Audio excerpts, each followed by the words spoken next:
প্রিয় দর্শক, আমরা আজকে আসছি চিকাবাড়ি বাজারে সেই বিখ্যাত আইসক্রিমের দোকানে।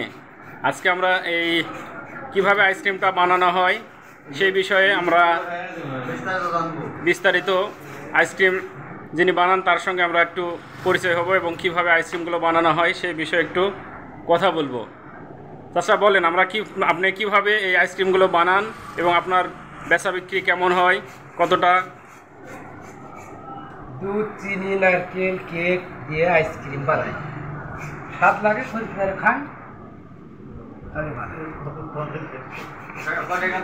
কত করে দাম আপনার একটা আইসক্রিমের? 10, 20, 30। 30 টাকারটা সন্দেশ আছে, কিশমিশ আছে, দুধ চাল দিয়ে গাঢ় করা আছে।